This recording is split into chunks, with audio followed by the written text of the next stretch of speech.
जब भी आविष्कार शब्द आता है तो मन में अमेरिका, जापान, फ्रांस और ब्रिटेन जैसे देशों का नाम सबसे पहले दिमाग में आता है। लेकिन क्या आपको पता है, हमारे देश भारत ने भी बेहद महत्वपूर्ण चीजों के आविष्कार किए हैं जिसका पूरी दुनिया इस्तेमाल करती है। भारत ने विज्ञान, प्रौद्योगिकी, गणित और दूसरे क्षेत्रों में अपना खास योगदान दिया है। दुनिया की सबसे पुरानी सभ्यताओं में से एक होने के नाते भारत एक मजबूत और लंबी वैज्ञानिक और तकनीकी परंपरा भी रखता है। इसमें कोई आश्चर्य की बात नहीं है कि भारत ने दुनिया को ऐसे कई महत्वपूर्ण आविष्कार दिए हैं जिसके लिए पूरा विश्व भारत का आभार मानता है।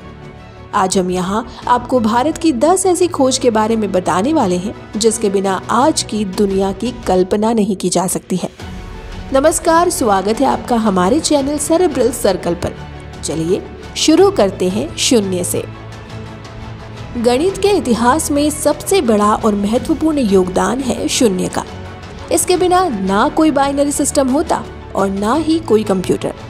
शून्य के आविष्कार का मुख्य श्रेय भारतीय विद्वान ब्रह्मगुप्त को जाता है। कहा जाता है कि 628 ईस्वी में उन्होंने ही सबसे पहले शून्य के सिद्धांत का विवरण पेश किया था। लेकिन कई लोग महान भारतीय गणितज्ञ आर्यभट्ट को शून्य का आविष्कारक मानते हैं क्योंकि आर्यभट्ट ने ब्रह्मगुप्त से पहले शून्य का प्रयोग किया था। भारतीयों ने सबसे पहले शून्य को एक प्रतीक के रूप में और गणितीय काम जैसे जोड़ घटाव में इस्तेमाल किया था। भारत का शून्य अरब जगत में सिफर मतलब खाली नाम से पॉपुलर हुआ।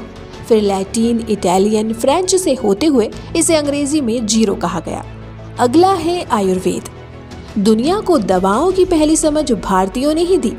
आयुर्वेद सबसे प्राचीन चिकित्सा पद्धति है। 200 से 300 ईसा पूर्व कुषाण राज्य के राजवैद्य चरक ने अपने ग्रंथ चरक संहिता में एक से एक प्राकृतिक दवाओं का जिक्र किया है। उन्होंने दुनिया को ये समझाया कि आयुर्वेद का अर्थ जीवन का विज्ञान है। चरक ने 2500 साल पहले आयुर्वेद को प्रचलन में लाया था। आयुर्वेद का विकास 600 ईसा पूर्व भारत में हुआ। इसी से बाद में यूनानी प्राकृतिक चिकित्सा का आविष्कार हुआ। सुश्रुत को शल्य चिकित्सा का जनक माना जाता है।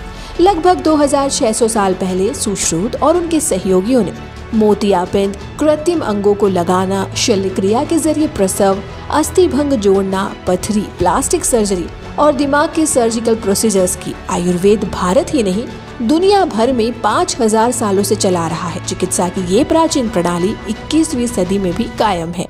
तीसरा है यूएसबी यानी कि यूनिवर्सल सीरियल बस। यूएसबी पोर्ट यानी यूनिवर्सल सीरियल बस पोर्ट का आविष्कार भारत के वैज्ञानिक ने ही किया, जिसके बाद से इलेक्ट्रॉनिक डिवाइसों से जुड़ने में मदद मिली। यूएसबी को अजय वी भट्ट ने बनाया था। 1990 के दशक में अजय भट्ट नाम के वैज्ञानिक ने अपनी टीम के साथ यूएसबी पोर्ट का आविष्कार किया था। इस छोटी सी यूएसबी में आप भारी भरकम डेटा स्टोर करके रख सकते हैं। इसे जितना आसान कैरी करना है उतना ही आसान इसे यूज करना भी है। यूरोपियन श्रेणी में 2013 में अजय भट्ट को यूरोपियन इन्वेंटर अवार्ड से नवाजा गया। चौथा है प्लास्टिक सर्जरी। दुनिया भर में खूबसूरती बढ़ाने के लिए और स्किन को और अच्छा बेहतर बनाने के लिए प्लास्टिक सर्जरी का यूज होता है। आपको जानकर हैरानी होगी कि प्लास्टिक सर्जरी का आविष्कार भारत में हुआ था। प्लास्टिक सर्जरी का मतलब है कि शरीर के किसी हिस्से को ठीक करना। भारत में सुश्रुत को पहला शल्य चिकित्सक माना जाता है। आज से करीब 3000 साल पहले जब किसी के शरीर का हिस्सा खराब हो जाता था तो उसे सुश्रुत ठीक करने का काम करते थे। इससे जुड़ी एक किंवदंती के हिसाब से एक व्यक्ति बहुत बुरी तरह से घायल होकर आचार्य सुश्रुत के पास आया था।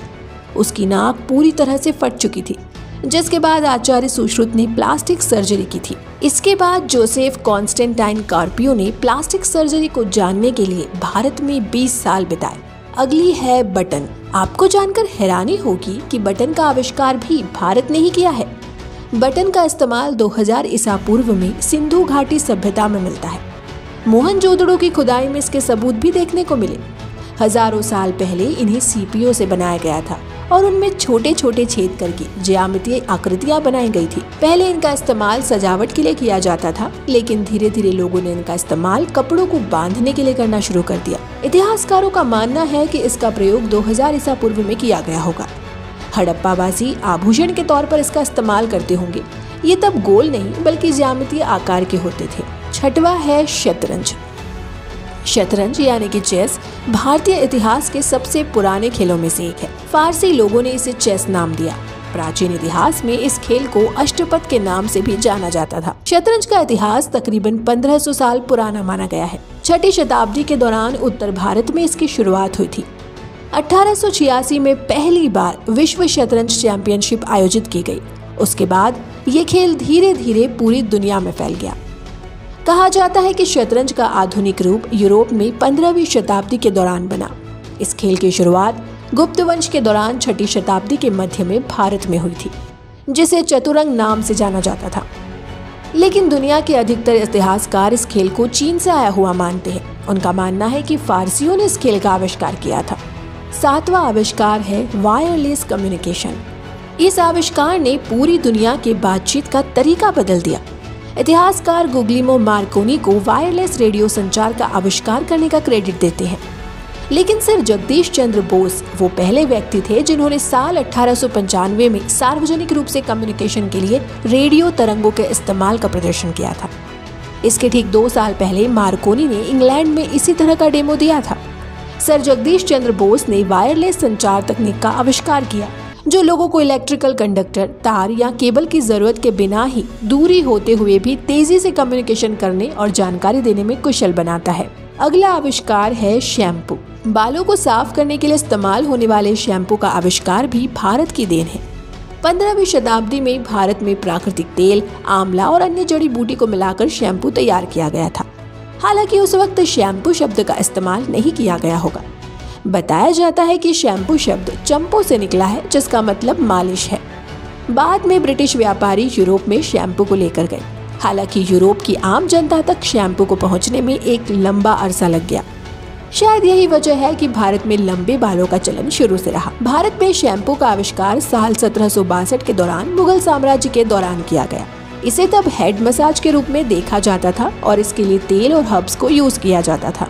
नवा आविष्कार है विमान। हमें बताया जाता है कि विमान का आविष्कार राइट ब्रदर्स ने किया, लेकिन ये गलत है। सबसे पहले विमान की शुरुआत ओरविल और विल्बुर राइट ने साल 1903 में की थी, लेकिन उनसे हजारों साल पहले ऋषि भारद्वाज ने विमान शास्त्र लिखा था, जिसमें हवाई जहाज बनाने की तकनीक के बारे में बताया गया था। 4ठी शताब्दी ईसा पूर्व में महर्षि भारद्वाज की लिखी गई वैमानिक शास्त्र में एक उड़ने वाले यंत्र विमान के कई प्रकारों के बारे में बताया गया था। इसके अलावा हवाई युद्ध के कई नियम और प्रकार भी बताए गए थे।